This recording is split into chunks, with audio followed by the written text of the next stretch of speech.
Embora a fala tenha deixado de ser considerada como característica exclusivamente nossa, algumas pessoas passaram a atribuir a linguagem articulada como uma característica exclusivamente humana. Mas algumas pessoas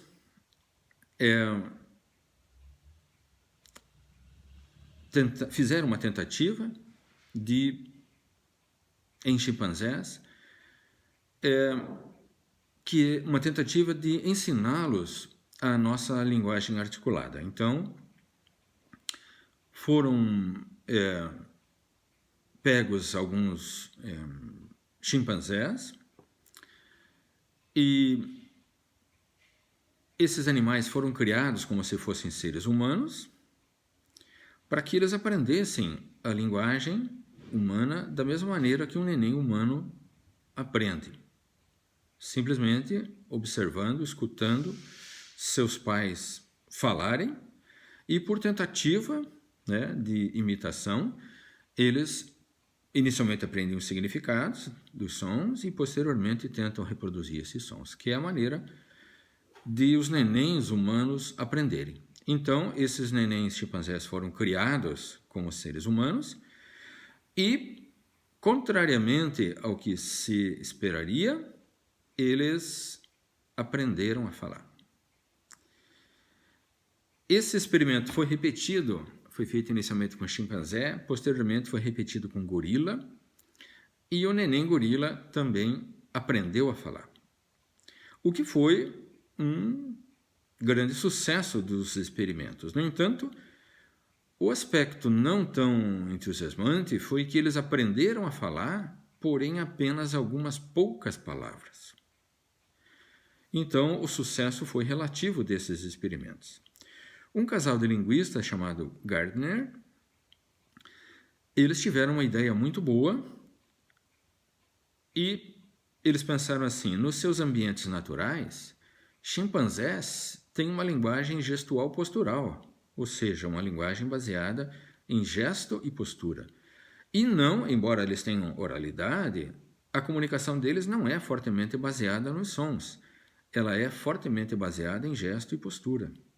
Então, esses dois norte-americanos, os Gardner, eles tiveram uma ideia muito interessante, que foi ensinar os chimpanzés, desde neném, não a falar, mas ensinar o sistema americano de sinais.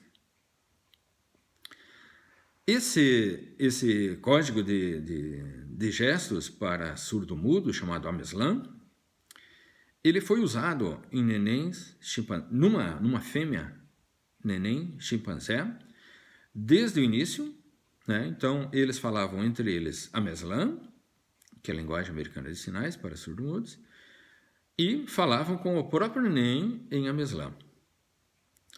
Depois de um tempo, eles se cansaram. O experimento é muito cansativo, porque o neném tem que ser criado como se fosse um neném humano. E eles passaram para um aluno de pós-graduação chamado Roger Foltz. E esse Roger Foltz conduziu o experimento até o fim e ensinou essa fêmea chimpanzé, chamada Washoe, ensinou essa fêmea chimpanzé a falar articuladamente. Articulada é uma linguagem, um tipo de linguagem no qual as palavras são compostas, escolhidas e na sua ordem são compostas de maneira tal a formar os significados. E através de gestos, essa fêmea chimpanzé montava frases complexas, montava frases bem estruturadas, usando a linguagem americana de sinais.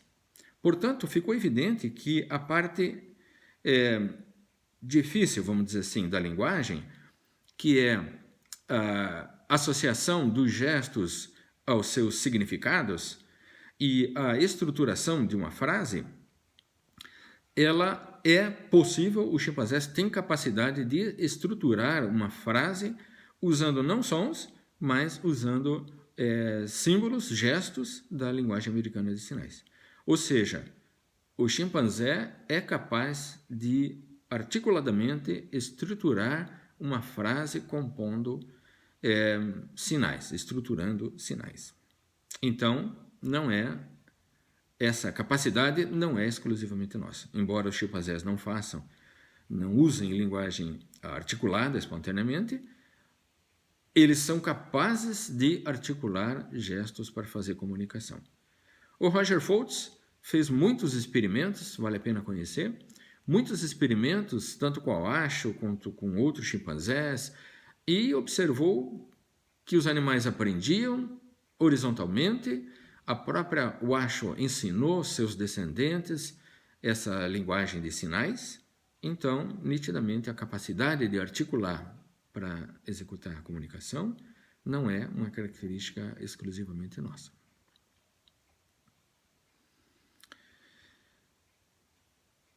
Outra característica tida como exclusivamente nossa é agropecuária. Algumas pessoas dizem: nós humanos somos os únicos a colocar outras espécies ao nosso serviço. Mas é um tipo de afirmativa que não faz sentido, e o conhecimento que desmente essa afirmativa é um conhecimento que tem já séculos de idade, né? Cupins, né, mantêm uma horta de fungo para sua alimentação, formigas fazem a mesma coisa, e até é uma agricultura mais aprofundada que a nossa, já que uma determinada espécie de formiga tem uma dependência estrita de uma determinada espécie de fungo. Ou seja, elas são simbiontes, né? E formigas e fungos fazem agricultura com fungos. Com relação à pecuária, as formigas fazem algo parecido também com pulgões, né? Protegem os pulgões e praticam uma espécie de, vamos chamar assim, de ordenha desses pulgões. Então, e esses comportamentos são muito anteriores à existência de qualquer coisa que nós pudéssemos chamar de humano. Portanto, nem agricultura nem pecuária são criações nossas. A moral é tida como uma característica exclusivamente humana também. Moral ou ética são palavras originalmente sinônimas. Hoje em dia, a palavra moral manteve o seu sentido e a ética está adquirindo um outro significado, que é o estudo da moral. Mas, de qualquer maneira, são duas palavras, né? Uma de origem grega, outra de origem latina, mas elas são aproximadamente sinônimas.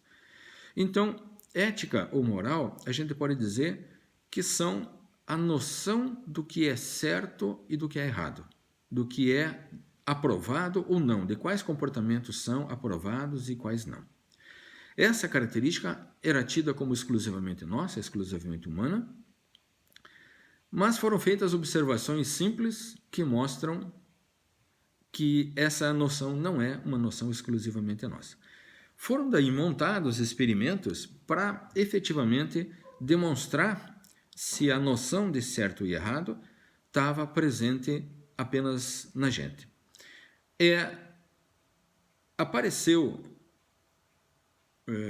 Foi observado inicialmente em sebos e um experimento foi conduzido com eles, então macacos do gênero sebos. Nesses macacos, o experimento foi conduzido de maneira tal que, para recompensa de um certo serviço executado por eles, eles recebiam um tipo de prêmio em comida, na forma de comida.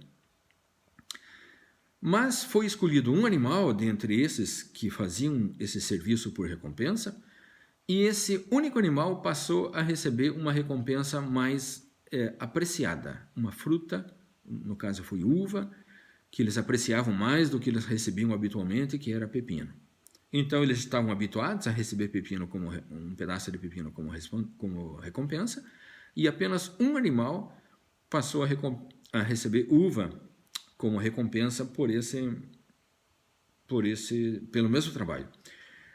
A partir do momento que os animais observaram que repetidamente aquele único animal recebia uva, e eles pretendiam uva, eles executavam exatamente o mesmo serviço, eles passaram a não colaborar mais com o trabalho, nem mesmo para receber o pepino que eles estavam habituados a receber. Alguns animais chegaram a jogar o prêmio, né, o pepino, no experimentador por revolta pelo fato de não receberem a mesma recompensa valiosa que apenas um dos animais os experimentadores tinham escolhido que recebesse, mostrando nitidamente que eles estavam protestando pela desigualdade de tratamento que eles estavam tendo em relação àquele animal favorecido. Então, a noção de que algumas coisas são certas e outras erradas, esse experimento, depois foram conduzidos outros, né? Mas a noção de certo e errado está presente em pelo menos uma espécie, além da nossa.